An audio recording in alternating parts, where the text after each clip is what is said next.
অনেক মদখোর আমার সাথে বসে একসাথে ডিনার করে, হাফ প্যান্ট পরা, গলায় স্বর্ণের চেইন, হাতে স্বর্ণের ব্রেসলেট, আইসা আমার সাথে ডিনার করছে, আছে এরকম। গাঁজাখোর, আসো বসো, বসলেই তো আমি ওর ডিএনএ, চিন্তার ডিএনএ চেঞ্জ করে দেওয়ার সুযোগ পাবো, চিল্লায় বলো ঠিক কি না?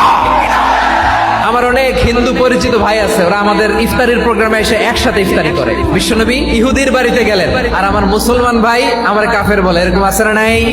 মুসলিমরা দেখতে পারে না, সহ্য করতে পারে। বিশ্বনবী ইসলামের খাদেম ছিল ইহুদি, এতদিন খেদমত করলে একদিনও বিশ্বনবী ওরে কালিমার দাওয়াত দেয় নাই। কারণ কি? বিশ্বনবী একটা ভালো সময়ের অপেক্ষা করতেছিলেন, দায়ী সুযোগ খুঁজে, কখন দাওয়া দিলে ব্যাটে বলে হবে, ঝোপ বুঝে কোপ মারে। বিশ্বনবী ইসলাম ভালো সময়ের অপেক্ষা করতেছিলেন, দেখি আস্তে আস্তে এমন সময় আসছে, ছেলে এবার মুমূর্ষ, যখনই টাইমিং পেয়েছেন দাওয়াত দিলেন, পড়ো লা ইলাহা ইল্লাল্লাহ। প্রতিবেশী ইহুদি হোক হিন্দু হোক, যাবেন, সুসম্পর্ক রাখবেন, উপহার দিবেন, বিপদে পাশে দাঁড়াবেন, অসুস্থ হইলে একটু আপেল নিয়ে যান, আঙ্গুর নিয়ে যান। ইসলামের বিউটি দেখে, সৌন্দর্য দেখে অবাক হবে, নসিব ভালো হলে কোনোদিন কালিমা পড়ে মুসলমান হয়ে যাবে।